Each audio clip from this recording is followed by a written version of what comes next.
الحمدللہ والصلاة والسلام علی محمد الامین اعوذ باللہ من الشیطان الرجیم بسم اللہ الرحمن. خواتین و حضرات، نفس انسانی کے قالب کا، یا سادہ لفظوں میں کہیے کہ ہمارے جسمانی وجود کا تزکیہ کرنے کے لیے دین میں کیا دی گئی ہیں، ان کو ہم دیکھ رہے تھے. تو میں نے عرض کیا تھا کہ یہ اگرچہ بہت بظاہر چھوٹی چھوٹی باتیں معلوم ہوتی ہیں، بلکہ میں آپ سے عرض کروں کہ ہم مسلمان چونکہ اپنی پیدائش کے بعد ہی سے ذرا شعور کی عمر کو پہنچتے ہیں تو اس چیز سے واقف ہو جاتے ہیں، یعنی یہ ہماری زندگی کا روزمرہ بن جاتی ہے. اس وجہ سے اس کی اہمیت کو ہم پوری طرح سمجھ نہیں پاتے. یعنی اگر کوئی آدمی مثال تھوڑی دیر کے لیے لیجیے گا، کوئی تفنن طبع کی چیز نہیں ہے، کسی سکھ کے گھر میں پیدا ہوا اور مسلمان ہو جائے تو آپ اندازہ کر سکتے ہیں کہ اس کو جب یہ ہدایت حاصل ہوگی تو وہ کس طرح اس کو دیکھے گا.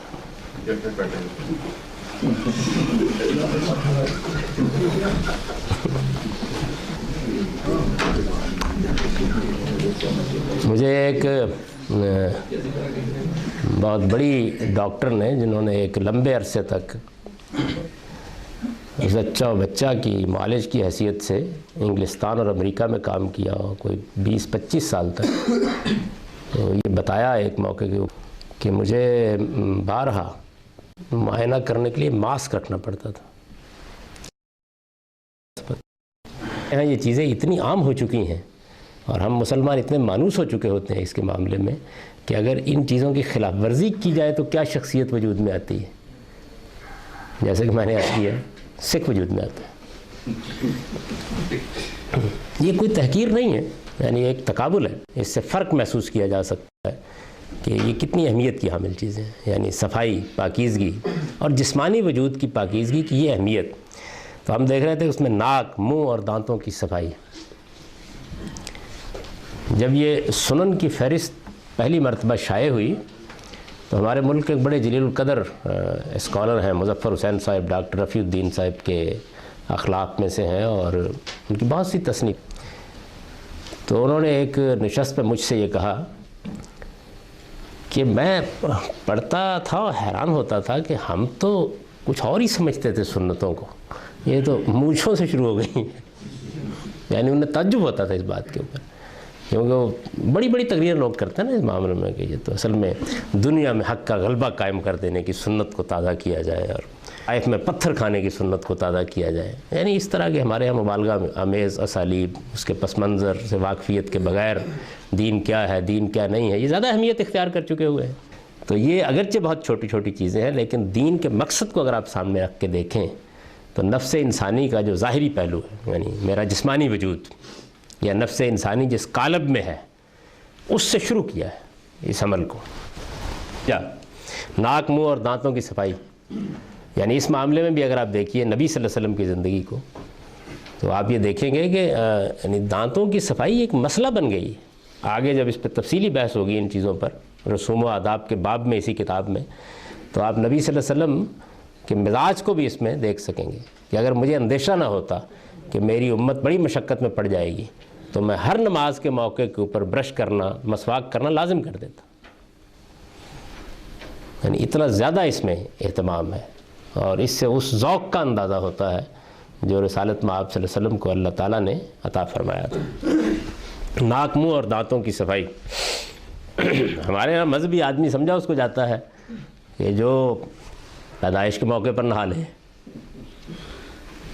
صوفیہ نے جو روایت قائم کی ہے اس میں یہ چیز، میں اپنے ایک بزرگ صوفی جن کی ایک بڑی حیثیت تھی اور کوئی شک نہیں ہے کہ وہ ایک بڑے عبقری آدمی تھے، ان کے ساتھ سفر میں رہا اپنے زمانہ طالب علم میں کوئی کم و بیش 10 دن، اور وہ ایک خاص مسلک کے صوفی تھے اور میں نے نہیں دیکھا کہ انہوں نے استنجا بھی کیا ہو کبھی. باقی تو معاملات الگ سے، بڑے آدمی تھے اور لوگ ان کو یعنی اس علاقے کا پوچھتے تھے. لیکن ان کا خیال یہ تھا کہ آدمی کو اس کو درویشی کہا جاتا ہے. آگے کیا کرنا ہے، منہ دھو کیا کرنا ہے، دانت صاف کر کیا کرنے ہیں. لیکن دین کا مزاج اس سے بالکل مختلف ہے، یعنی اس کے تصورات ہی بالکل الگ ہیں۔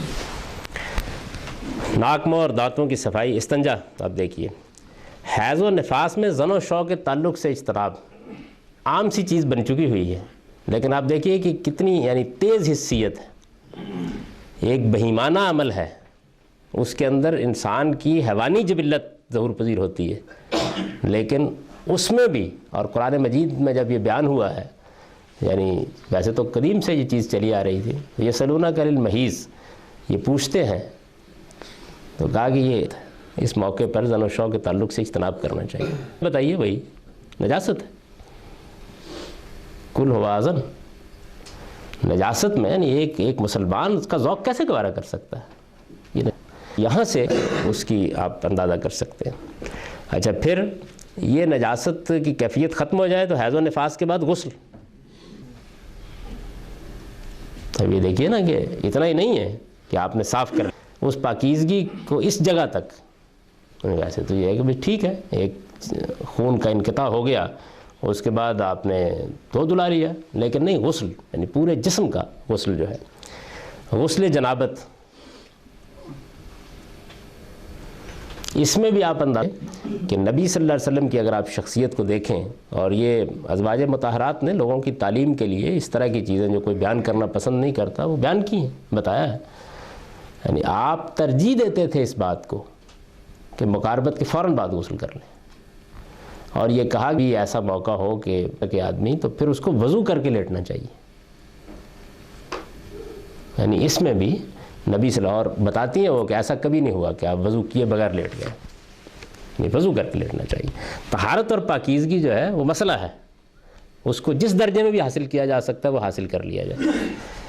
حیض و نفاس کے بعد غسل، غسل جنابت، میت کا غسل، آدمی دنیا ہو گیا، ہم اس کو اپنے پروردگار کے پاس بھیج رہے ہیں، اس کا اصل نفس فرشتے لے جا چکے ہیں، یعنی اس جسمانی وجود کو سپرد کرنا ہے، نہیں ہے نا؟ مسیحی لوگ جو ہے وہ نکٹائی بھی پہنا دیتے ہیں، برش بھی کر دیتے ہیں، پاؤڈر بھی چھڑک دیتے ہیں، نہیں، ہمارے ہاں تو غسل ہوگا پہلے، میت کا غسل، تجہیز و تکفین، یعنی اب ایک چونکہ مقصود ہے نا پاکیزہ بنا کے، سنوار کر، اس کو ایک لباس سا پہنا کے، اس کو شائستہ، سادہ، صاف ستھرا، وہ ہم یعنی اس کا جسم بھی سپرد خاک کرتے ہیں، درحال ہے کہ اس جسم کو کوئی ضرورت نہیں ہوتی، لیکن ہماری جو حساسیت ہے اس کو اس میں نمایاں کیا گیا ہے، اس طرح ہم کرتے ہیں۔ تدفین،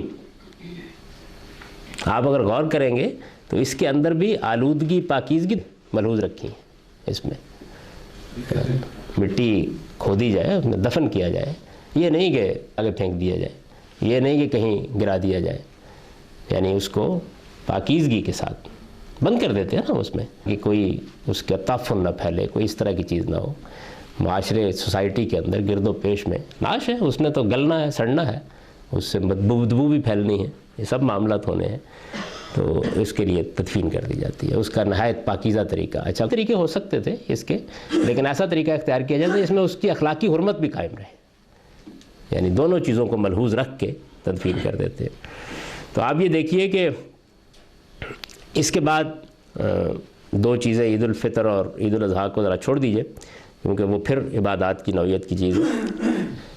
اللہ کا نام لے کر، یہ تو اس کا تعبدی پہلو ہے۔ جانوروں کا تزکیہ، یعنی ہمارے ہاں اللہ کے نام پر بھی اگر جانور ذبح کر دیا جائے اور تزکیہ نہ ہو، یہ تزکیہ خاص اصطلاح ہے جانوروں کے معاملے میں، فرق صرف ذے اور ذال کا ہے۔ اس کا مطلب یہ ہے کہ ایسے طریقے سے جانور کو ذبح ہونا چاہیے کہ اس کی رگ رگ سے خون نچڑ کر بہہ جائے۔ مقصد کیا ہے؟ گوشت کو پاکیزہ بنانا۔ بحث کرتے ہیں لوگ اس میں، ابھی امام شافعی کا جو نقطہ نظر ہے وہ مغرب میں بہت مقبول ہو گیا ہے، کہتے ہیں کہ اہل کتاب کا کھانا چونکہ جائز ہے، اس وجہ سے جیسا بھی ذبح کر دیا جائے۔ ہمارا تو مسئلہ ہے یہ، یعنی ہمارے ہاں تو یہ پرابلم ہے کہ اس کو صاف کرنا ہے۔ چنانچہ یہ یہاں پر تو یہی زیر بحث آیا، کیونکہ باقی چیزیں سنن سے متعلق، جیسے کہ میں نے اس کی تعریف کی تھی، تو یہیں سے ہم اس دوسرے دائرے میں داخل ہو جاتے ہیں، یعنی یہ قالب ہے، جسمانی وجود ہے، ظاہری وجود کہہ لیں، اس کو پاکیزہ رکھنا، یہ اس سے متعلق چیزیں ہیں۔ اس کے بعد اب دوسری چیز کیا ہے؟ دوسری چیز یہ ہے کہ ہم بہرحال اس دنیا کے اندر سے کچھ چیزوں کو لیتے ہیں، کھاتے اور پیتے ہیں، تو خور و نوش مسئلہ بن گیا، یعنی دوسرے درجے میں وہ بھی ایک جسمانی وجودی کا پہلو ہے، یعنی ایک تو ظاہر ہے، اس میں بھی اگر قرآن مجید کو آپ پڑھیں تو مسئلہ کیا ہے؟ یعنی مسئلہ یہ ہے کہ اللہ کہتے ہیں میں نے خبائث کو حرام کیا ہے، میں نے طیبات کو حلال کیا ہے، یعنی وہاں بھی الفاظ یہ اختیار کیے گئے، وہ چیزیں جن میں پاکیزگی نہیں ہے۔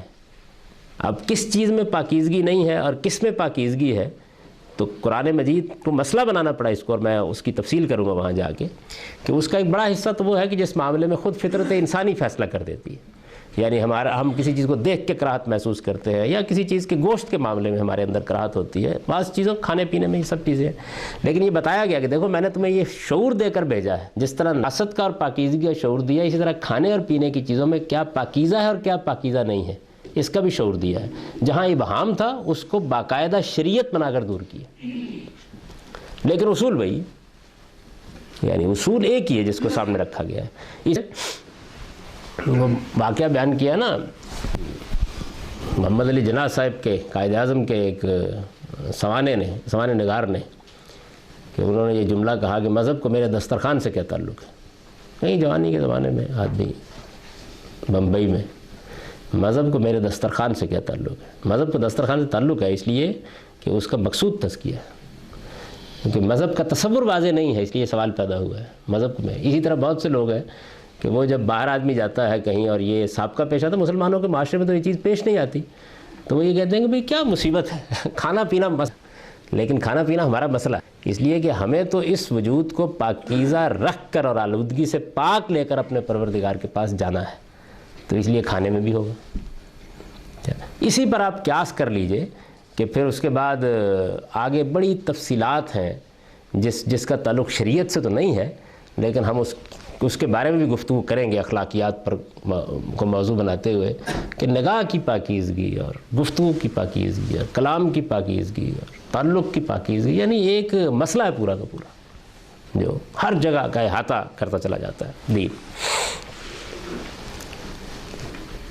یہ یعنی وہ چیزیں ہیں جو پہلا حصہ جو ہمارے اس ظاہری وجود سے متعلق ہے، اس میں بہت سے احکام دیے گئے ہیں۔ پھر اس کے بعد خور و نوش زیر بحث مجید میں، شریعت میں زیر بحث ہے، اس کے باب کو ہم تفصیل سے پڑھیں گے، کیونکہ میں نے اب اشارہ کر دیا، مقصود اس وقت کوئی احکام کی تفصیل کرنا نہیں ہے بلکہ ان کا تعلق واضح کرنا ہے۔ تو خبائث ہم نہیں کھاتے، طیبات کھاتے، حلالن طیبہ، بار بار قرآن مجید اس بات بیان کرتا ہے، بار بار بیان کرتا ہے کہ پاکیزہ چیزیں کھاؤ۔ یہاں تو صورتحال یہ ہے کہ دیکھیے ہم اللہ کے حضور میں جانا ہے تو وضو کرتے ہیں، اچھا وضو میسر نہیں ہے تو پاکیزگی کا احساس قائم کرنے کے لیے تیمموا سعیداً طیبہ، پاکیزہ مٹی پر ہاتھ مار لو، لیکن اس احساس کے بغیر نہ رہو، یعنی اتنا زیادہ اس میں بھی دیکھیے اب سعیداً طیبہ، پاکیزہ مٹی، اس کے اوپر ہاتھ مار لو، ایک تاکہ تمہارے پیدا ہو کہ تم زندگی کے شعور کے ساتھ اپنے مالک، علامتی چیز ہے، لیکن وہ یہ بتا رہی ہے کہ اس علامتی چیز میں بھی اصل چیز کیا ہے، یعنی ایک علامتی طہارت حاصل کر لینا، پاکیزگی حاصل کر لینا۔ جیسے اس پر ایک اعتراض ہوتا ہے کہ مٹی سے تو آلودگی پیدا ہوتی ہے۔ نہیں، وہ مٹی نہیں ملی جاتی،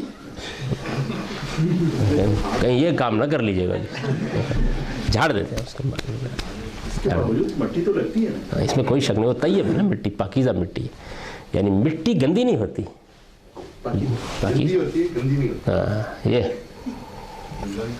مٹی کسی میز پر یا کسی ایسی چیز پر جو مٹی اس پر نہیں ہے، کوئی چیز ہے تو اس سے تیمم نہیں ہوتا۔ نہیں، یہ تو فقہ ہے نا، اب آپ زیر بحث لا رہے ہیں کہاں کہاں ہو جاتا ہے، میں تو آپ کو اس روح کے بارے میں بتا رہا ہوں، یعنی اس وقت زیر بحث تیمم کا باب نہیں ہے۔ تو یہ تو جناب یعنی دو حصے مکمل ہو گئے۔ اب دیکھیے اس میں ایک بالکل واضح معیار سامنے آتا ہے، یعنی دین کا کنسرن کس چیز سے ہے، ظاہری چیزوں میں بھی اسی چیز سے ہے کہ کوئی چیز آلودگی کا باعث تو نہیں بن رہی، وہ پاکیزگی کو نشو و نما دے رہی ہے۔ اسی طرح خور و نوش میں بھی یہی چیز ہے، کھانے پینے میں بھی یہی صورتحال ہے۔ ان دو دائروں کے بعد اب ہم انسان کے باطن میں داخل ہو جاتے ہیں، یعنی انسان کا ایک ظاہری قالب ہے، پھر اس کے خور و نوش، وہ بھی اصل میں ہمارا اندرونی جسم ہے، جس میں جا کے کچھ چیزوں نے ایک خاص عمل سے گزرنا ہے، پھر اس کے بعد انہوں نے پروسیس ہونا ہے، پھر ہمارے رگ رگ میں خون بن کر دوڑنا ہے، اور پھر اس کے بھی اثرات ہماری طبیعت پر اور ان چیزوں پر ہوتے ہیں۔ تو اس کو یہ چنانچہ دیکھیے کہ وہ میں نے سمجھایا تھا اس میں، اور ذکر و نوش میں آئے گا کہ سور کیوں ممنوع قرار دیا گیا ہے، یعنی اس کی وجہ کیا ہے۔ تو میں نے یہ عرض کیا تھا کہ اس کا سبب جو ہے وہ بتا رہا ہے کہ اصل میں کس جگہ سے کیا جا رہا ہے معاملے کو۔ تو یہ ہم زیر بحث لائیں گے خور و نوش پر، لیکن اصول میں اس وقت میرے پیش نظر اس کا ریلیشن واضح کرنا ہے۔ تو اب اندر جاتے ہیں انسان کے، جب آپ انسان کے باطن میں جاتے ہیں، نفس انسانی کا وہ حصہ کہ جس کو ہم دکھا تو نہیں سکتے، لیکن ہم میں سے ہر شخص اس کا شعور رکھتا ہے، شاید اتنا شعور رکھتا ہے کہ اس شعور کی کوئی حد نہیں، بلکہ میں یہ کہا کرتا ہوں کہ جسم کے کچھ حصے ہیں جس کو ہم نہیں دیکھ سکتے، لیکن انسان کی اندرونی شخصیت کی کوئی چیز نہیں جس کو ہم نہیں دیکھ سکتے، یعنی وہ اتنی نمایاں چیز ہے، اتنی واضح چیز ہے۔ آئینہ ایجاد کرنا پڑتا ہے چہرہ دیکھنے کے لیے،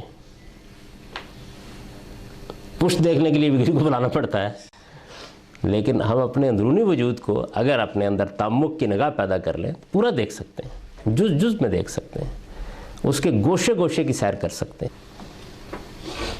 وہ ہے تو ایک چمنستان معانی، لیکن اس کا کوئی گوشہ ایسا نہیں ہے جو نگاہوں سے چھپا ہوا نہ، ہر چیز نمایاں ہے۔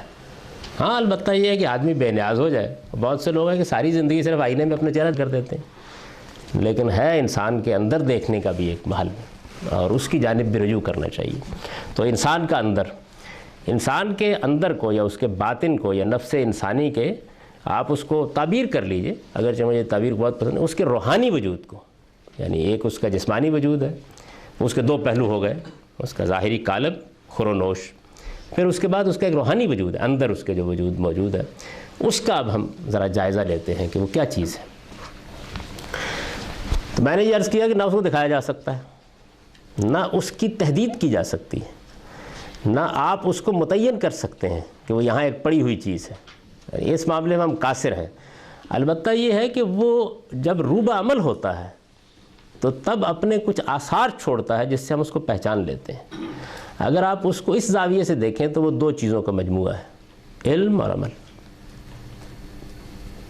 یعنی آپ اپنی اندرونی شخصیت کا اگر جائزہ لیں تو کیا کرتا ہے نفس انسانی، جس سے وہ واضح ہو جاتا ہے، سمجھ میں آ جاتا ہے۔ اب یہ اگر کیجئے تو معلوم ہوگا کہ یا میں کسی چیز کو جان رہا ہوتا ہوں، اس کا ادراک کر رہا ہوتا ہوں، ادراک کی صلاحیت ہے جو سامنے آتی ہے، وہ ادراک کرنے کے عمل میں میرے سامنے نمایاں ہوتا ہے، اور یا عمل کی صورت میں وہ عمل کی صرف تعمیل کر رہے ہوتے ہیں اعضاء و جوارح، اصل میں تو وہ ایک محکم ارادہ پیدا کرتا ہے نا، اور اس ارادے کی بھی تعمیل ہو جاتی ہے۔ تو یا میرا جو اندرونی نفس ہے وہ علم ہے، یا علم و ادراک ہے، یا وہ عمل ہے۔ تو علم اور عمل یہ اس کا مجموعہ ہے۔ ہر وقت جب آپ اس کا جائزہ لیں گے تو ان دونوں میں سے کوئی کام کر رہا ہوگا، بلکہ ان کو الگ الگ کرنا مشکل ہوتا ہے، یعنی یہ لازم و ملزوم سے ہیں، علم و عمل اسی میں ہے۔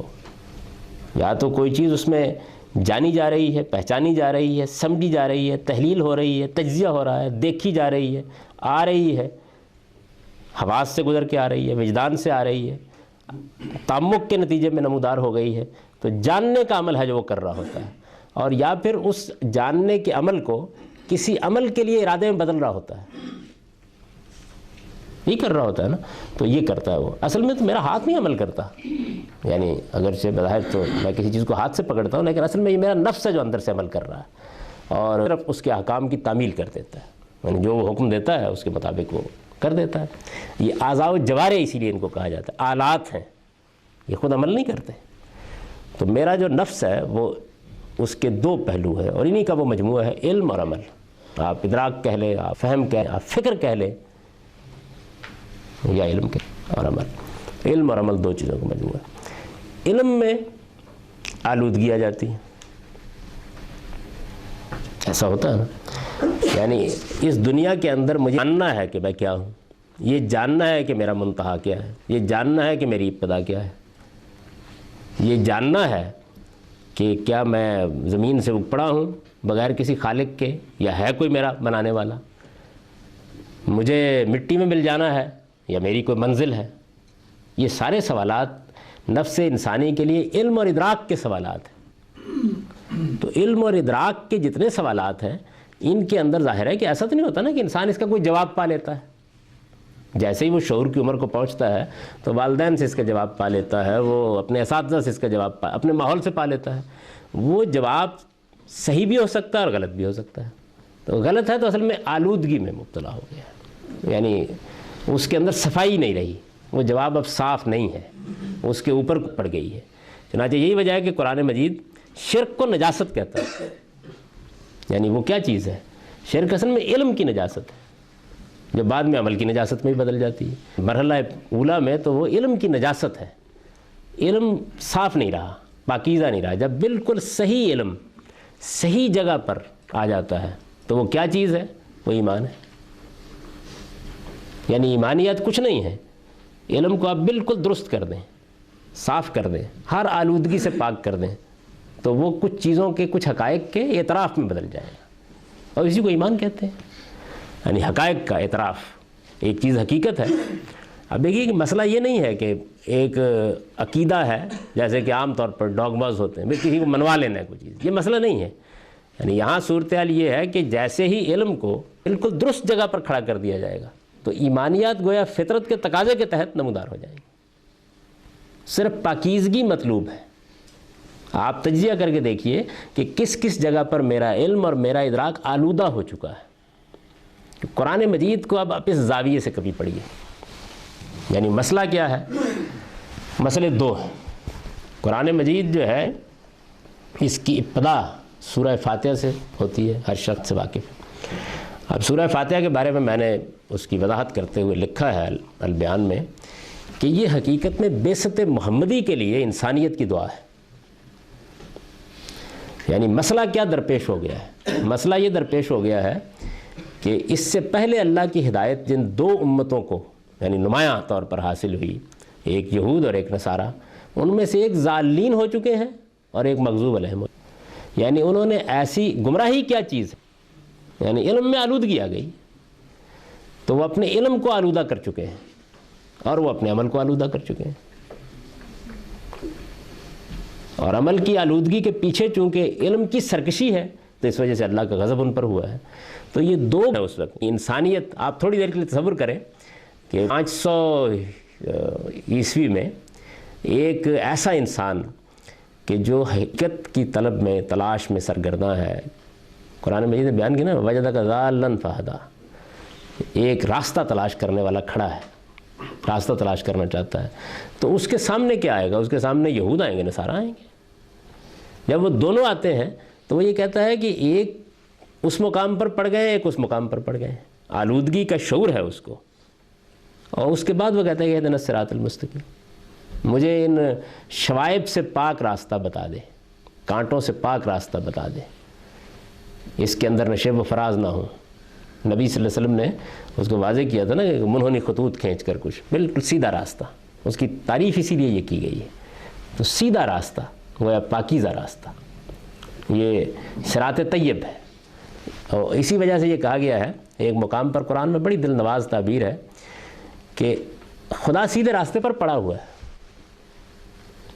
یعنی یوں سمجھو کہ تم جیسے ہی سیدھے راستے کے اوپر کھڑے ہوتے ہو تو آگے خدا ہوتا ہے, اس لیے کہ وہ کیا ہے, وہ خود صاف ہے, وہ خود پاکیزہ ہے, وہ خود حسن ہے, وہ خود جمال ہے, اس پہ خود کوئی ٹیڑھ نہیں ہے. اسی طرح ٹیڑھے راستے کو یعنی عوج کے لفظ سے تعبیر کیا ہے اور یہ بتایا ہے, اسی سے دین قیم کی تعبیر اختیار کی ہے قرآن مجید نے. یعنی یہ ساری اسی کی تعبیرات ہیں. تو یہ جو چیز ہے کہ انسان کے علم میں کوئی آلودگی باقی نہ رہے, علم میں کوئی نشیب و فراز باقی نہ رہے, علم بالکل راستی پر آ جائے, اس کا ادراک بالکل راستی. یہ منزل اول ہے, پہلی منزل یہی ہے. اس میں سب سے پہلا قدم یہی رکھنا ہوگا, اس لیے کہ میرا عمل اور میرا ارادہ جو میرے اندر سے پھوٹتا ہے وہ تو اصل میں میرے علم کا نتیجہ ہوتا ہے. جس چیز کو میں جیسے جانتا ہوں اس کے لحاظ سے میں عمل کروں گا. تو پہلی پاکیزگی اس کی مطلوب ہے. اور دین میں جتنے ایمانیات ہیں وہ اصل میں اسی کے شوائب کو دور کرتے ہیں, واضح کر دیتے ہیں, اور بالکل ٹھیک فطرت پر میں قائم ہو جاتا ہوں. اسی طریقے سے جو میرے وجود کا ربط پیدا ہوتا ہے خود میری اپنی ذات کے ساتھ, میرے پروردگار کے ساتھ, اسی طرح میرے اعزاء اقربا کے ساتھ, کیونکہ میں ایک دنیا کے اندر ہی زندگی بسر کرتا ہوں, تو اس سے جو رویے وجود میں آتے ہیں میرے, ان کا ایک پہلو تو یہ نا کہ مجھے ان رویوں کا اظہار کرنا ہے عمل میں، یعنی وہ میرا ہے، اس سے پہلے وہ علم بنتے ہیں، یعنی کیا ہے صحیح رویہ، صدق کیا ہے، امانت کیا ہے۔ آپ میں سے جن لوگوں نے پلیٹو کے ڈائلاگز پڑھے ہیں تو آپ نے دیکھا ہوگا کہ سقراط ان میں سے ایک ایک چیز کو زیر بحث لاتا ہے، یعنی یہی چیزیں اس کا اصل موضوع ہیں۔ نیکی کیا ہے، خیر کیا ہے، اس کا ادراک کیا جائے، جانا جائے اس بات کو۔ اگر یہ چیز ٹھیک متعین نہ ہو تو ہو سکتا ہے جس طرح کہ میں نے عرض کیا کہ آدمی کا کہیں جا کے کسی کھو میں تپسیا کرنا نیکی بن جائے، اس کا صحیح شعور یہ آدمی کو حاصل ہوتا ہے۔ تو اخلاقیات کا ایک پہلو تو یہ کہ مجھے اپنانا کیا ہے، روبہ عمل کرنا ہے اس کو۔ اس کا پہلا حصہ یہ ہے کہ اخلاقی اصول ہیں کیا چیز ہے کہ جو صحیح ہے، میری ذات کے بارے میں کیا صحیح ہے، پروردگار سے میرے تعلق میں کیا چیز صحیح ہے، تو اس کا صحیح علم۔ تو اگر آپ غور کریں تو یہ بنیاد ہے، یعنی اس کے اوپر گویا تمام چیزیں دین کی قائم ہیں۔ اسی وجہ سے حکمہ کے باب میں وہ دو حصوں میں تقسیم کرتے ہیں، ایمانیات، اخلاقیات، یعنی حقائق کیا ہیں ان کا اعتراف، رویوں کے معاملے میں اصول کیا ودیت کیے گئے ہیں ان کا اقرار۔ تو یہ دو باتیں جو ہیں یہ بنیاد ہیں، ان سے اصل میں پھر ساری عمارت قائم ہوتی ہے، اٹھتی ہے اس کے نتیجے میں۔ یہ جو اخلاقی رویے ہیں میرے، یہ اخلاقی رویے جب روبہ عمل ہوتے ہیں تو ان کی نوعیت ایسی ہے، یعنی انسانی نفس کی نوعیت ایسی ہے، اب ان کو عمل میں ڈھلنا ہے۔ جس وقت میرا ادراک عمل میں ڈلتا ہے تو اصل میں اگر تو ایسا ہو کہ میں اپنے علم کو درست کر دوں، اخلاقی اصولوں کا صحیح ادراک کر لوں، حقائق کا ٹھیک اعتراف کر لوں، اور اس کے بعد کوئی چیز میرے اندر اور نہ ہو جو متاثر کرنے والی ہو مجھے، تو ٹھیک عمل وجود میں آ جائے۔ لیکن میرے عمل کی نوعیت یہ ہے کہ اس کے محرکات ایسے رکھ دیے گئے ہیں کہ جن کو جاننے کی ضرورت ہے۔ یعنی میرا جو عمل ہے یہ اصل میں مجرد ارادے کا ظہور نہیں ہے، بلکہ اس کے پیچھے کچھ محرکات ہیں جو روبہ عمل کرتے ہیں مجھے۔ تو وہ محرکات کیا ہیں، وہ کیا چیزیں ہیں کہ جو مجھے آمادہ عمل کرتی ہیں، یا جن کی وجہ سے میں عمل کرتا ہوں، سبب کیا بنتا ہے۔ تو اگر آپ غور کریں گے تو یہ معلوم ہوگا کہ اس کے اندر صحیح علم کا کردار تو اس میں کوئی شک نہیں ہے کہ غیر معمولی ہے، لیکن اس سے زیادہ غیر معمولی کردار ان محرکات کا ہوتا ہے۔ یعنی ایسے لگتا ہے کبھی کبھی جب نفس انسانی کا جائزہ لیا جائے کہ صحیح علم ایک خادم بن کر رہ گیا ہے، صحیح یا غلط جو بھی ہے وہ ایک خادم بن کے رہ گیا۔ اصل میں وہ محرکات ہیں جنہوں نے ایک طوفان برپا کر رکھا ہوا ہے، یعنی دنیا کے اندر وہ محرکات ایک طوفان کی طرح ہنگامہ برپا کیے ہوئے۔ استاذ امام نے اپنی کتاب تزکیہ نفس میں عمل کے ان محرکات پر ایک نہایت نفیس باب لکھا ہے، اور یہ دیکھیے کہ اس میں انہوں نے بہت مختصر سا ہے، اس پر ہم ایک نظر ڈالیں گے، اس سے اندازہ ہو جائے گا کہ نفس انسانی میں علم کے بعد جب علم ارادہ پیدا کرتا ہے اور وہ عمل میں بدلنا چاہتا ہے، تو ایسے سمجھیں کہ جیسے میں نے ایک بالکل صاف شفاف پانی کا گلاس لیا اور اب میں اس کو بہا رہا ہوں، لیکن جیسے ہی میں اس کو بہاتا ہوں تو گرد و پیش ہوا، پانی، ابر، باران سب اس کے ساتھ شامل ہو جاتے ہیں۔ یعنی وہ تنہا نہیں ہے کہ جس کو بہہ جانا ہے۔ تو وہ کیا چیزیں ہیں؟ تو انہوں نے لکھا ہے کہ یہ محرکات، عمل کے محرکات کیا ہے؟ عمل کے محرکات، یہ محرکات ظاہر میں تو بہت نظر آتے ہیں، لیکن اگر گہری نظر سے ان کا جائزہ لیا جائے تو ان سب کو 5 بنیادی محرکات کے تحت جمع کیا جا سکتا ہے۔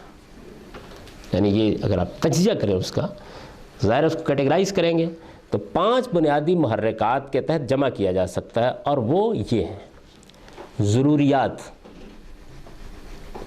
خواہشات، شہوات، جذبات اور نفس ناطقہ۔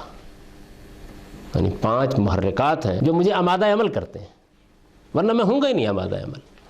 اب ان میں سے ان 5 کو انہوں نے آگے وضاحت کر کے یہ بتایا ہے کہ ان کا ہم تعارف حاصل کر لیں، کیونکہ اصل میں تو انسان کو اگر آپ دیکھیں تو یہی ہے انسان، یعنی اسی کا مجموعہ ہے اس چیز کا۔ ضروریات سے ہماری مراد، انہوں نے لکھا ہے، ضروریات سے ہماری مراد زندگی کی وہ ابتدائی اور بنیادی ضروریات ہیں، فراہم ہونے ہی پر ہماری ذات کی بقا منحصر ہے۔ یہ ضروریات انسان کو بہت کرنے پر مجبور کرتی ہیں، محرک ہے نا عمل کا۔ مثلا اسے بھوک لگتی ہے تو وہ کھانا کھاتا ہے، پیاس لگتی ہے تو پانی پیتا ہے، تن ڈھانکنے کے لیے لباس پہنتا ہے، خطرات سے محفوظ رہنے کے لیے پناہ گاہیں تلاش کرتا ہے، اسلحہ تیار کرتا ہے، موسم کی ناہمواریوں اور نامساعدوں کا مقابلہ کرنے کے لیے غذا کے ذخیرے جمع کرتا ہے، سردی، گرمی اور برسات کی تکلیفوں سے اپنے آپ کو محفوظ رکھنے کے لیے مکان بناتا ہے۔ یعنی یہ ضروریات ہیں، محرک عمل بنتی ہیں۔ اگر یہ مجھے لاحق نہ ہو، مجھے بھوک نہ لگے، تو میرا خیال یہ ہے کہ بہت سے لوگ صرف سوئے رہیں۔ اٹھیں، دنیا میں سکون ہو جائے، اطمینان ہو جائے۔ خواہشات کی منزل ضروریات سے ایک قدم آگے ہے۔ مثلا کھانے پینے اور پہننے کی جہاں تک اصل ضرورت کا تعلق ہے، وہ تو بہت معمولی غذا اور نہایت موٹے جھوٹے اور کھردرے کپڑوں سے بھی پوری ہو سکتی ہے۔ ضرورت پوری ہو جائے گی نا۔ اسی سے آپ کی سمجھ میں یہ بات بھی آ جائے گی کہ صوفیوں نے جس کو زہد کہا، زندگی کو اصل میں ضروریات تک محدود کیا جاتا ہے، بلکہ اس سے بھی نیچے لے جایا جاتا ہے۔ یہ خدا کے خلاف جنگ ہے۔ اسی لیے قرآن مجید نے بڑے سخت لب و لہجے میں اس پر کہا ہے، کل من حرم زینت التی اخرج لعبادہ، بہت سخت طریقے سے کہا ہے۔ تو یہ آگے بحث آئے گی۔ خواہشات کی منزل ضروریات سے ایک قدم آگے ہے۔ مثلا کھانے پینے اور پہننے کی جہاں تک اصل ضرورت کا تعلق ہے، وہ تو بہت معمولی غذا اور نہایت موٹے جھوٹے اور کھردرے کپڑوں سے بھی پوری ہو سکتی ہے، لیکن انسان کی فطرت کی ساخت کچھ ایسی ہے کہ وہ صرف کسی نہ کسی طرح پیٹ پال لینا ہی نہیں چاہتا، بلکہ قسم قسم کے لذیذ کھانوں اور لذیذ مشروبات کی خواہش بھی رکھتا ہے۔ یعنی ایسا نہیں ہے کہ آپ نے گھاس ڈال دی، بھر لیا، فارغ ہو گیا۔ یہ نہیں ہے انسان کا معاملہ، یہاں نہیں رکتا وہ، اس کی فطرت کے اندر یہ چیز ڈالی گئی ہے۔ وہ صرف تن ڈھانکنے ہی پر کفایت نہیں کرتا، بلکہ آرائش و زیبائش کا ذوق و شوق بھی رکھتا ہے۔ یعنی اتنا ہی نہیں ہے کہ وہ کپڑا پہن لیا، چوگا لٹکا لیا، گیرو رنگ دے لیا، زعفرانی پگڑی باندھ لی، اتنا ہی نہیں ہے محض۔ وہ صرف تن ڈھانکنے ہی پر اکتفا نہیں کرتا، بلکہ آرائش و زیبائش کا ذوق و شوق بھی رکھتا ہے۔ وہ بناتا ہے، سنوارتا ہے اپنے آپ کو، لباس کی طرح طرح کی طرح ایجاد کرتا ہے۔ وہ صرف گرمی اور برسات سے بچنے کے لیے اپنے سر پر ایک چھتی نہیں چاہتا، بلکہ آراستہ و پیراستہ کوٹھیوں اور بنگلوں کی خواہشیں بھی رکھتا ہے۔ آپ دیکھ لیں اس کو عمل کرتے ہوئے دنیا میں۔ یہی خواہشیں ہیں جو انسان کو ہزاروں لاکھوں کام کرنے پر آمادہ کرتی ہیں۔ یعنی اگر معاملہ ضروریات تک ہوتا، خواہش محرک نہ ہوتی، تو دنیا بڑی سادہ ہوتی۔ تہذیب، تمدن سب معلوم نہیں کہاں ہوتے ہیں۔ آپ دیکھیں نا کہ جانور جتنے ہیں، وہ جس طرح پہلے دن کھونٹے پر بندھے ہوئے تھے، اب بھی ویسے ہی بندھے ہوئے ہیں۔ یعنی وہ اپنی ضروریات تک محدود ہیں۔ بکری کو آج بھی آپ کسی بیری کے پاس کھڑا کر دیں، وہ خوش ہو جائے گی، ساری کائنات حاصل ہو گئی اس کو۔ لیکن انسان کا معاملہ یہ نہیں ہے۔ یہی خواہشیں ہیں جو انسان کو ہزاروں لاکھوں کام پیدا کرتی ہیں۔ بلکہ سچ پوچھئے تو اس دنیا کی ساری چہل پہل انسان کی ان خواہشوں کی پیدا کرتا ہے۔ یعنی بلکہ سچ پوچھئے تو اس دنیا کی ساری چہل پہل ان خواہشوں کی پیدا کرتا ہے۔ تعلیم و تہذیب اور تمدن و ترقی کے ناموں سے جو کچھ آج ہو رہا ہے، یہ سب انہی خواہشوں کے جلوے اور کرشمے ہیں۔ آرٹ اور صنعت و حرفت کے جو دیکھ رہے ہیں، سب کی خواہشیں کام کر رہی ہیں۔ آپ جائزہ لے کے دیکھیں اندر اتر کے، سب کی تہ میں یہی خواہشیں کام کر رہی ہیں، یہی خواہشیں ہیں۔ اب یہ بہت غیر معمولی چیز ہے، اس کو سنیے۔ یہی خواہشیں جو ایک خاص قسم کے نظام اخلاق کو وجود میں لاتی ہیں، جن میں سب سے نمایاں جگہ عزت و شہرت کی خواہش، بقائے دوام کی آرزو، تفوق اور غلبے کی کشمکش اور مقابلے اور تنافس کی کشاکش کو حاصل ہوتی ہے۔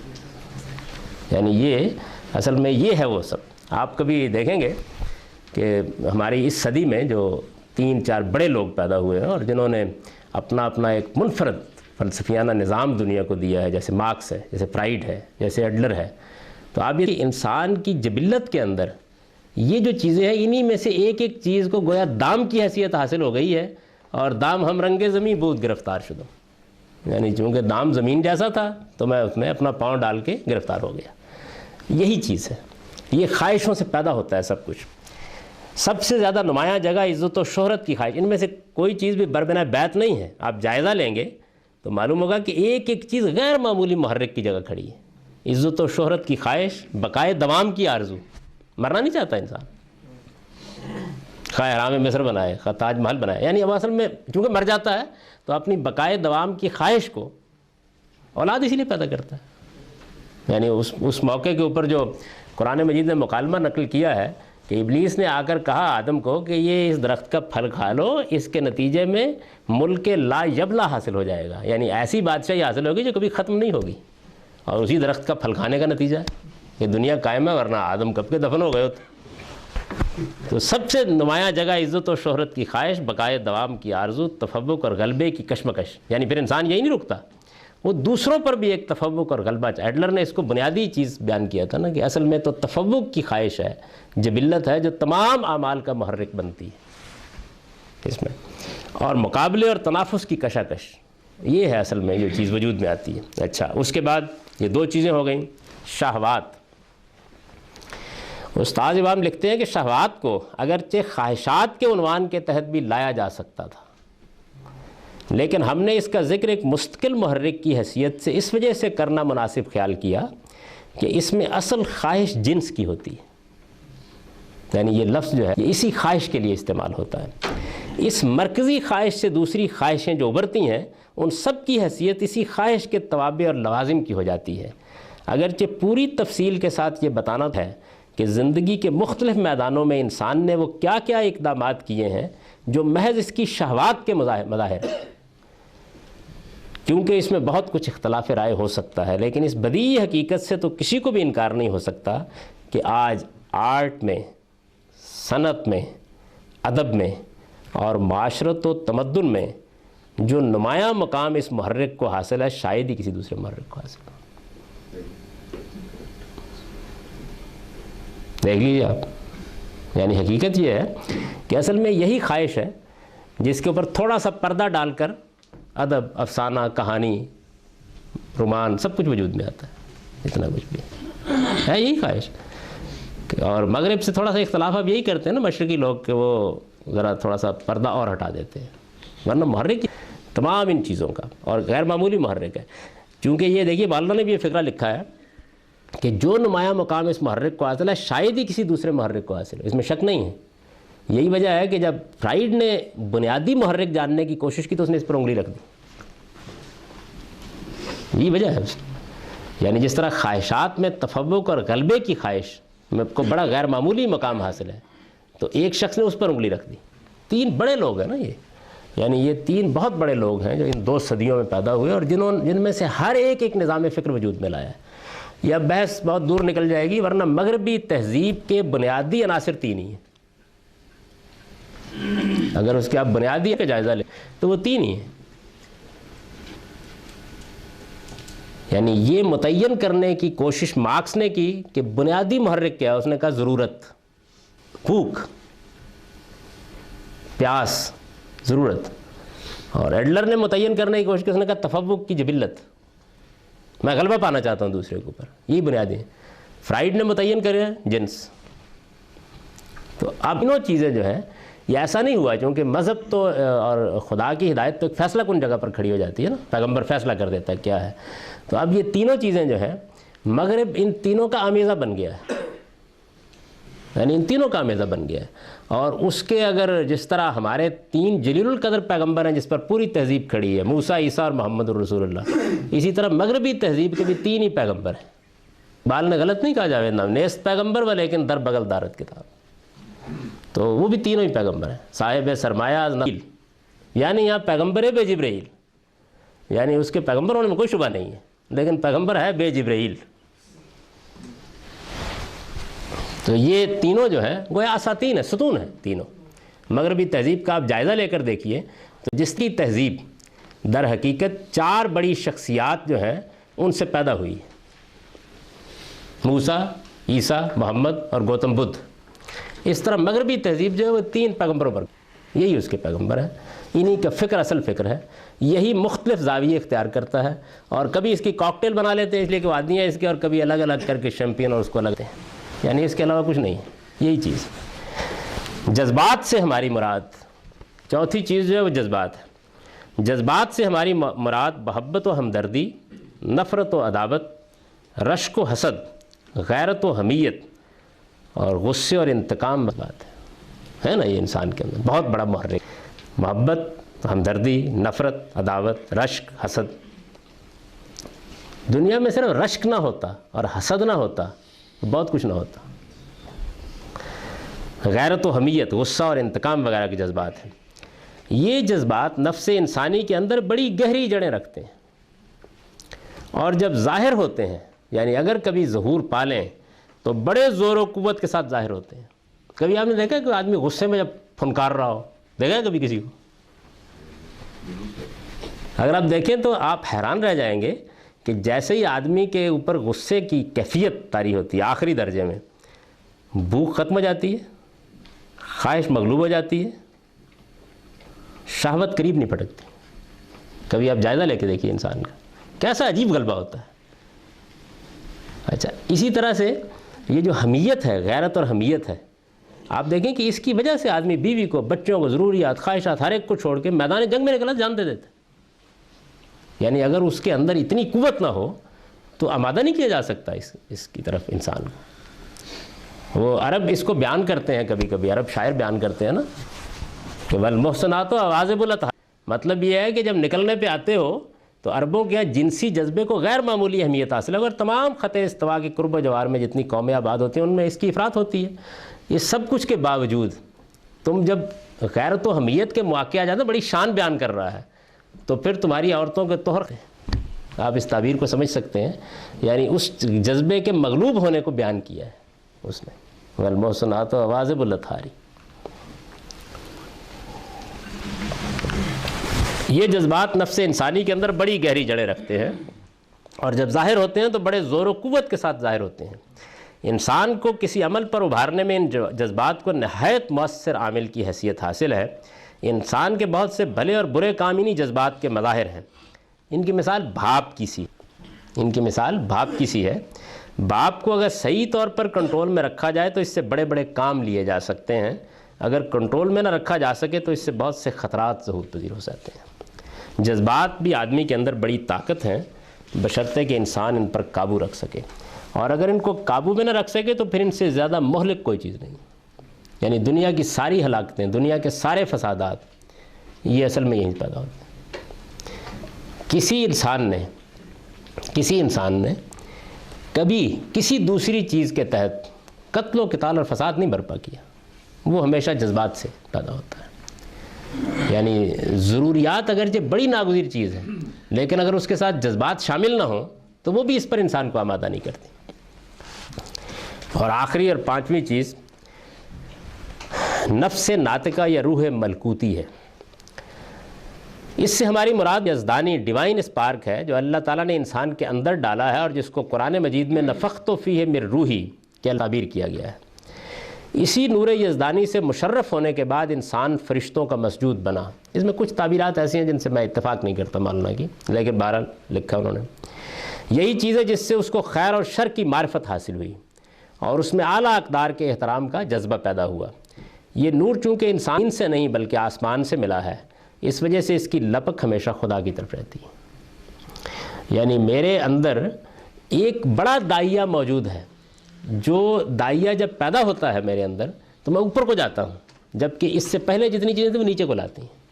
اسی سے اصل میں تعبیر اختیار کی ہے قرآن مجید نے احسن تقویم اور اسفل السافلین کی، نیچے جاتا ہے آدمی۔ انسان کے تمام اعلیٰ اوصاف کا جو اس کو حیوانات سے ممتاز کرتے ہیں سرچشمہ یہی ہے۔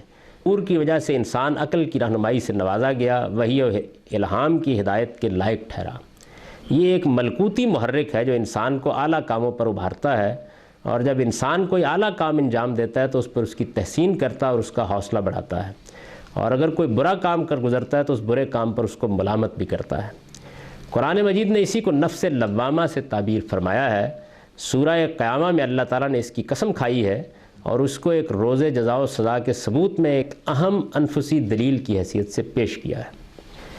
جو لوگ ڈارون کے مادہ پرستانہ نظریہ ارتقاء کے اندھے بہرے معتقد ہیں، وہ انسان کے اس باطنی نور سے بالکل بے خبر ہیں، اور یہی بے خبری ہے جس کی وجہ سے وہ انسان کے بہت سے میلانات کی یا تو سرے سے کوئی توجیہ ہی نہیں کر پاتے، یا کرتے ہیں تو بالکل غلط کرتے ہیں۔ یہ آخری بات جو ہے، اس کے اوپر کی تعبیر پر میں اس وقت بحث نہیں کرنا چاہتا، اس میں مجھے زیادہ اختلاف ہے، لیکن جو آخری بات ہے وہ سمجھ لیجئے، وہ بڑی اہم بات ہے جو انہوں نے کی۔ وہ بات یہ ہے کہ اس سے پہلے جو چیزیں ہم نے دیکھی ہیں، ضروریات، خواہشات، شہوات، اس کو نام آپ کوئی دے لیں، ان سے الگ انسان کے اندر ایک نہایت غیر معمولی چیز موجود ہے جو روک بھی دیتی ہے، بتا بھی دیتی ہے، سجھا بھی دیتی ہے، اٹھا بھی دیتی ہے، اور اس سب کچھ کے باوجود اس کو آپ نہ جذبے سے تعبیر کر سکتے ہیں، نہ شہوت کر سکتے ہیں، نہ خواہش سے تعبیر کر سکتے ہیں، نہ ضرورت اور جبلت سے تعبیر کر سکتے ہیں۔ ہے یہ چیز انسان کے اندر۔ یہ اس کو نام دینا چونکہ مشکل ہے تو انہوں نے اس کو نفس ناطقہ کا نام دے دیا، روح ملکوتی کا نام دے دیا، جبکہ اس سے کچھ ابہام پیدا ہوتا ہے، لیکن ہے یہ انسان کے اندر ایک چیز جس کو بعض اوقات لوگ وجدان کی رہنمائی سے تعبیر کرتے ہیں، جس کو نفس کے اندر خیر کے الہام سے، خیر و شر کے الہام سے تعبیر کیا جاتا ہے۔ یعنی ایک آپ کیا کہہ سکتے ہیں، یہ وہ چیز ہے کہ انسان اپنے ان سارے پہلوؤں کے ساتھ، ان سب پہلوؤں کے ساتھ، یعنی ضروریات کے ادراک، خواہشات کی یورش، شہوات کا غلبہ، جذبات کا ہنگامہ، اس سب کے ساتھ اگر آپ انسان کا جائزہ لے کے دیکھیں، اس کے اندر اتر کر دیکھیں، تو آپ یہ محسوس کریں گے کہ اس سب کچھ کے بعد بھی کچھ ہے باقی جس کو انسان کہنا چاہیے۔ بلکہ کبھی کبھی ہے کہ جیسے یہ سب عوارض ہیں، اصل کہیں پڑا ہوا ہے۔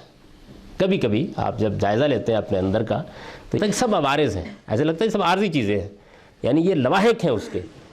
مجھے کبھی ایسے لگتا ہے کہ جیسے میرے نفس کی بھی ایک ذات ہے اور کچھ اس کے خصائص ہیں، تو وہ جو ذات ہے اندر وہ بالکل ٹھیک اپنی جگہ پر کھڑی ہے مقام کے اوپر، میں اس کا ادراک رکھتا ہوں، ہر انسان اس کا ادراک رکھتا ہے اگر ذرا اس پر غور۔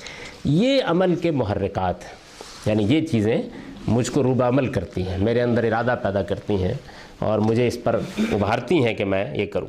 لیکن سر آپ نے ضروریات اور خواہشات میں علم کا ذکر نہیں کیا، جی، جاننے کا ذکر نہیں کیا کہ انسان کی ضرورت ہے، اس کی خواہش ہے کہ وہ جانے۔ جو انسان کا علم حاصل کرنا ہے، اعتراف حقیقت کرنا، وہ اصل میں اسی پانچویں چیز جو ہے اس کا ایک عمل ہے۔ یعنی میرے جو یہ جذبات ہیں یا خواہشات ہیں، یہ شہوات ہیں، یہ محرم دیتے ہیں، لیکن میرے اندر جو اصل شخصیت ہے میں علم و ادراک کرتی ہے، اور شاید میرے ارادے کا منبع بھی وہی ہے، یعنی وہیں سے اٹھتا ہے، زجر بھی وہی کرتی ہے، توبیخ بھی وہی کرتی ہے، وہ ان کے پھر نیچے چھپی ہوئی ہے۔ یعنی مجھے ایسے لگتا ہے، میں اس اختلاف کا بہت تفصیل سے ذکر نہیں کرنا چاہتا تھا، کہ جیسے یوں نہیں ہے کہ 5 محرکات ہیں، یعنی محرکات تو یہ 4 ہیں، لیکن ان کے اندر ایک ذات بھی ہے جو چھپی ہوئی ہے، اور اس میں کوئی شک نہیں کہ وہ بھی تحریک کرتی ہے، لیکن وہ تحریک کرتی ہے صحیح علم کی، وہ تحریک کرتی ہے صحیح عمل اور ارادے کی۔ ضمیر کس کو؟ جی، ضمیر کس کو؟ اس کو کہہ لیں اس کے ایک فنکشن کا نام، لیکن وہ جو ذات ہے میرے، یعنی یوں سمجھ لی میرے اندر جو چیز صحیح علم کی محرک بنتی ہے اور صحیح ارادے کی محرک کرتی ہے وہی ہے، اور اس کو وہ بند ہے، یعنی یہ ساری چیزیں اس کا احاطہ کیے ہوئے ہیں۔ تو جیسے ہی وہ صحیح علم اور صحیح جذبے، صحیح علم اور صحیح عمل کی تحریک پیدا کر کے آگے بڑھتی ہے، تو یا ضروریات دامن پکڑ لیتی ہیں، یا خواہشات غلبہ پا لیتی ہیں، یا جذبات راہ کھوٹی کر دیتے ہیں۔ یعنی یہ چیزیں اصل میں ایسے لگتا ہے کہ عوارض کی نوعیت رکھتی ہیں۔ خیر میں جب اس کو خود لکھوں گا تو انشاءاللہ اس پہلو کو واضح کر دوں گا۔ وقت سے ختم ہونا ہی چاہیے تھا، اس لیے کہ اب ہم دوسرے دنیا میں داخل ہو رہے تھے۔ تو یہ گویا یوں سے محرکات۔ اب ہمیں یہ دیکھنا ہے کہ جو ہمارا دین ہے اس نے پھر ان ساری چیزوں کو سامنے رکھ کے انسان کے علم و عمل کے لیے کیا ہدایات دی ہیں، اس کے تزکیے کے لیے کیا ہدایات دی ہیں۔ آف دا اسپاٹ ایک سوال پوچھنا چاہتا ہوں، میں اس سے کہہ رہا ہوں کہ وقت ختم ہو گیا، وہ یہ نا جی کہ جو جس کو آپ انسان کا اصل وجود کہہ رہے ہیں اور یہ جو انسان کا قالب ہے، اس کے درمیان رابطہ کیسے ہے؟ یعنی میں جس طرح سے پوچھ رہا ہوں یہ کہ کیا انسان جو ہے وہ پورا وجود ہی اصل نہیں ہے، یا یہ دو وجود ڈسٹنکٹ فارمز میں ایگزسٹ کرتے ہیں اور کوئی رابطے کی صورت بنتی ہے؟ مثال کے طور پر کوئی فزیکل چیز ہے، کیا دماغ ہے جس سے وہ رابطہ وجود میں آتا ہے، یا نہیں، دماغ جو بھی اعضاء ہیں وہ اصل میں اس کے ظہور کا ذریعہ بنتے ہیں، یعنی قالب کی حیثیت آلات و جوارح کی ہے۔ قالب کی حیثیت آلات ہے، تو پھر اقبال نے اس پہ سوال اٹھایا نا یہ اول، اور اس کا جواب دیا ہے، جس طرح اخگر کباب پوش اپنی خاکستر میں ہے۔ کوئلے کو آپ نے جلا دیا، جلانے کے بعد اب اس کے اوپر راکھ آنی شروع ہو جاتی ہے، یہاں تک کہ اس کی کبا بن جاتی ہے، اگر کوئی لوگ کہتے ہیں ارتباط حرف و معنی اختلاط جان و تن، اس کو بیان کی جس طرح اخگر کباب پوش اپنی خاکستر سے. تو یہ تو سب سے بڑا مسئلہ ہے. یعنی جس دن یہ مسئلہ سلجھ گیا کہ یہ ہے کیا ارتباط حرف و معنی اختلاط جان و تن، میرا خیال یہ ہے کہ اگر یہ ایک چیز انسان دریافت کر لے تو پورا نظم کائنات تبدیل ہو جائے گا. لیکن اس لیے پرٹننٹ ہو جاتا ہے یہ سوال کہ یعنی جب مثال کے طور پر انسان پر بزرگی کی کیفیت طاری ہوتی ہے تو اس کی روح کیا، روح میں صرف وہی جس طرح آپ نے فرمایا کہ for the lack of better expression میں استعمال کروں گی کہ کیا روح بوڑھی ہو جاتی ہے؟ نہیں، یعنی اس کے عروبہ عمل ہونے کے آلات و جوارح جسم میں رکھے گئے ہیں، اس کو تو کچھ بھی نہیں ہوتا. یعنی میں نے جس طرح عرض کیا کہ دیکھیے وہ ایک ذات ہے، اس ذات کے کچھ عوارض ہیں جو اس کو لاحق ہو گئے ہیں. وہ عوارض جتنے بھی لاحق ہوئے ہیں ان میں ضروریات کو اگر آپ دیکھیں تو وہ جسم سے متعلق ہے، شہوات کو دیکھیں تو جسم سے متعلق ہے، خواہشات میں البتہ بعض چیزیں اور جذبات میں ایسی ہیں کہ جو اس کے اندرونی عوارض ہیں. تو وہ جو اصل ذات ہے وہ ایک ہی جگہ کھڑی رہتی ہے. یہ عوارض ہیں اس کے جتنے بھی ہیں. اب ظاہر ہے کہ وہ عوارض جو ظہور پذیر ہوتے ہیں تو جسم کے ذریعے سے ہوتے ہیں. جسم مزمل ہونا شروع ہو جاتا ہے تو وہ کسمسانا شروع کر دیتی ہے. ساتھ ہی ایک اور کیفیت ہے جس کو ہم انکانشیسنس کہتے ہیں، یعنی اس میں جسم بھی ویسے ٹھیک ہوتا ہے لیکن دماغ کا رابطہ جو ہے وہ تو بالکل ایسے ہی ہے نا کہ جس طرح مثال کے طور پر یہاں سے بلب اتار دیا جائے نا تو آپ پھر بجلی کو دیکھ نہیں سکتے، یعنی اس کے ظہور پذیر ہونے کا ذریعہ ہے، حالانکہ بلب تو بجلی نہیں ہے. تو پھر وہ دماغ ہی ہے اس کے اور سب سے بڑا ذریعہ دماغ، یعنی وہ اصل میں دماغ ہی سے کنٹرول کر رہی ہے جسم کے ساتھ اس کے. یعنی وہ کہاں پائے یہ تو میں نہیں بتا سکتا، لیکن وہ جب رابطہ پیدا کرتی ہے تو جو واسطہ اور ذریعہ اس کا جبریل دماغ ہے، رابطہ پیدا کرتی ہے.